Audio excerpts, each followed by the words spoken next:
explain what it is we're going to see? Well, this is a piece of nitinol which was made in the shape of a coil spring, and the property of nitinol is that it when it's hot and wants to get back to the shape it was when it was made. When it's cold, it's quite relaxed and will take any shape. This is now cold, and you see I can take it and stretch it out. It was made in the shape. It was made in the shape that I showed you first. And now it's cold, I can stretch it. Here I have a glass of hot water, and if I just pour the hot water on this thing, here we are. Good as new. In the cool state, it's relaxed and floppy. In the heated state, it remembers its former state. That's why you can say it has a memory. So if you make the thing, if you make this piece of wire so it's straight when you made it, then when it's hot, it wants to straighten out. When it's cold, it's just as floppy as a wet noodle. If you take one of these things and put hot, cold water in your hand, it's like a wet noodle when it's cold. When it's hot, it straightens out very suddenly. It's quite strong stuff. In a small workshop across from his office, he designed and built a wheel with nitinol loops hanging from the spokes. He calculated that if he filled a container with cold water and another with hot water, the loops of nitinol, moving from one bath to the other, would bend, then spring back, and that the sudden spring of the nitinol in the hot water would drive the wheel around, thus becoming the world's first solid-state heat engine. He was right. David Porter of Galtech Semiconductors demonstrates his recently patented permanent magnet motor called the carousel electric generator. This is the latest version of the carousel motor generator. It's a rotary version. Rotary inside. There's 18 separate sections, what we call a coil section in here. 18 make up the outer diameter. There's 6 coils here that we're using to drive the motor. Okay, we don't have an automatic start on the system right now. That's something that the Intel chip will do. We'll start it up at a pulse rate of approximately 13 pulses, which gives us a 16% duty cycle. It takes a while to spool up because, like I say, it works also as its own flywheel. So we build up the power gradually. The thing about this system is that everything floats on the magnetic field in there. You have very little internal friction. What we're doing is removing the energy from the magnet. The magnet has a specific life. They lose approximately 1% a year. So we're not actually trying to create energy from nothing. The system will not run forever. It's not perpetual motion. We use the amount of energy that is in the magnets. Once that energy is used up, the magnets can be taken out, they can be recharged. All we're doing is maximizing the efficiency of the electromagnetic flux density that's there to the production of electrical output. By stimulating the existing oscillations of space energy, his radiant energy device ran for days, putting out 50 kilowatts of electricity. His public demonstrations attracted newspaper coverage and scientists from Bell Laboratories and the Department of Agriculture's Rural Electrification Administration. Although no one could find evidence of fraud, neither could anyone explain how the radiant energy device worked. During the 30s, he developed semiconductors and transistors that were far ahead of their time. Unfortunately, as all too many inventors have suffered, when he refused to sell out to powerful interests, Moray and his family were threatened, shot at, and the laboratory ransacked. Ignored by the U.S. Patent Office, Moray quietly stopped public disclosure of the device after it was destroyed by his assistant, Felix Frazier, a communist sympathizer who was frustrated when Moray declined his repeated offers to take that technology to Russia. This torch here is producing a temperature of 1200 degrees Celsius. Now try cooking an ordinary egg like that, and in a very few seconds the results would be quite an explosion. But I'm going to leave this torch here, blowing on this egg for a couple of minutes before we crack it open. And it ought to survive the inferno because it's coated with a remarkable new plastic. What it's made of is a closely guarded secret. All the inventor will say is that 20 years' experience as a ladies' hairdresser led him to the discovery. So, how is it doing? Well, it hasn't broken up at all, and you can see on the front here it's glowing red hot. But just watch this. If I turn the flame off, and remember that it was producing 1200 degrees Celsius, and I take that charred bit and I put it flat in the palm of my hand, it only just feels warm. And if I then crack it open, what's more, the egg hasn't even begun to start cooking. In Oklahoma, where oil has been king for over a century, inventor Troy Reed has been busy in his shop constructing rotating magnetic motors that he believes will soon revolutionize how we get around. And it does work. It's 150 volts. What we're going to do, turn off all the switches, make sure there ain't nothing plugged into it. There's the plug. There's your 110 volts. Motor still running. You can operate this table plumb around. Still got energy running. Nothing tied up in the back of it. Nothing on the floor. Rotate around, still running electricity. So we're looking, hoping this time next year that you'll be able to use it in your home. So that's another. And what's good about this, you're talking about electric automobiles, this right here can set it in the back of an electric automobile and generate electricity and charge batteries up in a car.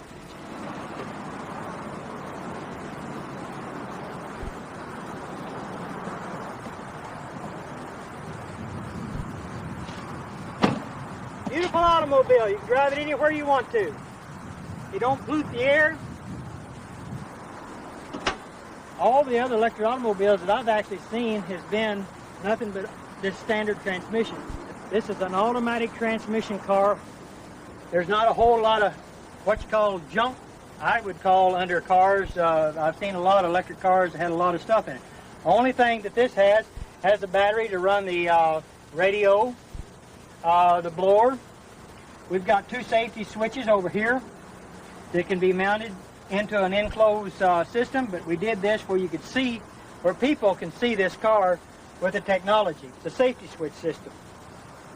This is a controller box, a Curtis control box. It cuts the amperage down.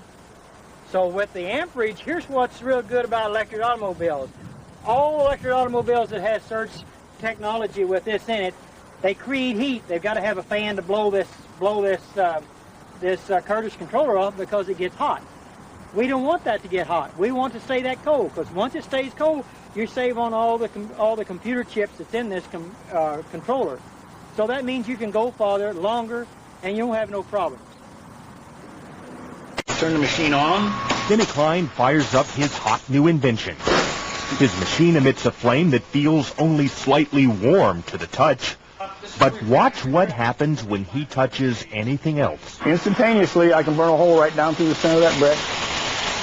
The flame instantly turns hotter than the surface of the sun. Heat so intense it takes only seconds to literally burn a hole through charcoal. 3 seconds turns a brass ball to glowing liquid metal. Tungsten lights up like a sparkler. Steel, lead, and other metals slices on contact. Yet the tip of the welder stays cool to the touch. No other gas will do this. Denny Klein uses an alternative fuel source once thought impossible. He says people still have trouble believing him when he reveals his liquid fuel. Water. Take water and electricity, and we break it down through our very unique electrolysis process. Klein has just patented his process of converting H2O to HHO, producing a gas that combines the atomic power of hydrogen with the chemical stability of water. It turns right back to water. You can see the water running off of this.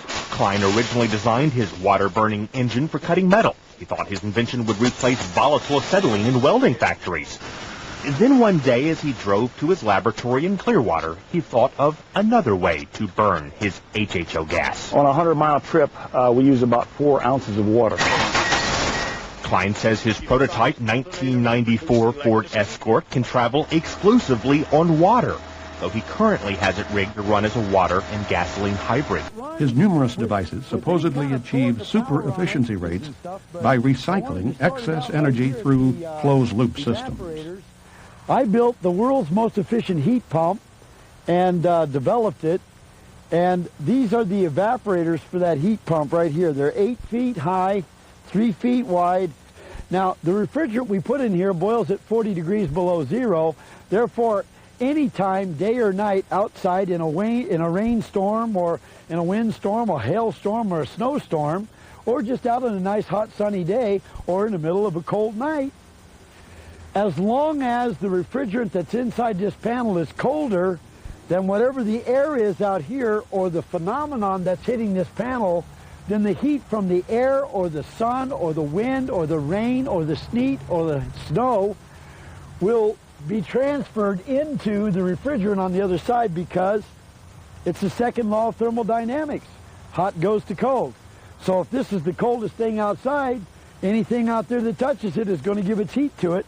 A little bit of heat goes a long way. That gas starts expanding like crazy, and as it expands, it then is drawn into the compressor, not through suction. I've got engineers and inventors that don't like to use the term suction, but through negative pressure. So as the compressor is creating this negative pressure, the gas is migrating to it.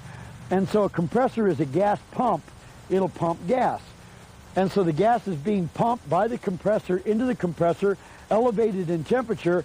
And even though if you touch this panel, it's ice cold to your hand, and if you touch the line going out of the panel, it's still ice cold to your hand.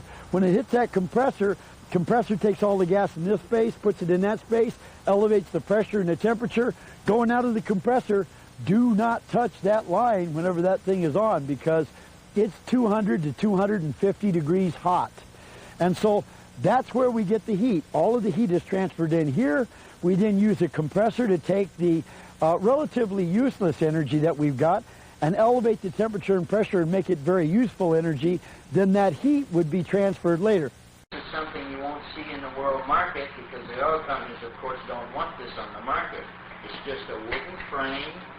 It's got a auto switch on it right here, an automobile switch, which... I'm going to get closer. Okay, turns it off and on. I put a cover over it, a jar, to protect it. Now, it's compressed. The material in this is made of, one rod is made of 73 different elements. The other side is made of 74 elements. There's one additional element, and that's why one is negative and one is positive. The one builds up electrons. The neutrinos that strike the Earth 24 hours a day and other things striking the Earth, the combination of them causes electrons to build up in one of these rods, and it depletes them in the other side, much like a solar panel works, very much like a solar panel. But a solar panel needs light 24 hours a day if you're going to use it 24 hours. Otherwise, it only works when the sun comes out. Now, this here, as you can see, very, very light, has practically no weight to it. But there's plenty of energy there. Now, as I run this up the rod, you can see. Let me get a little closer there, okay. These are Christmas tree lights, 110 volts. So this is a 25-watt bulb. 110 and 25 watts. Now, let's see what happens when we put that on. Now, of course, it won't be as bright, because this takes a lot of amperage, and the wattage. This here, the watts on this thing here is only about, right now, about 18 watts only, and this is 25 watts. Now, do the rods get hot? No, the rods don't get hot. The light bulb is hot. Yeah, because it's... it gets hot. Now, you need a very big battery to do that, if you want to do that with a battery. That's to show there's no power here as far as storage power. It stores a certain amount of electrons because it builds up. So we can show they're not like a solar panel. Now let's turn the switch on. So the power is now going from the bottom terminals through the switch here to the top here. Right, okay. Now we use these two terminals on here because sometimes at the cave site we used to use this to charge the big battery. You see? So that's why we put those terminals on it. Now let's black it out. See if we can still light it.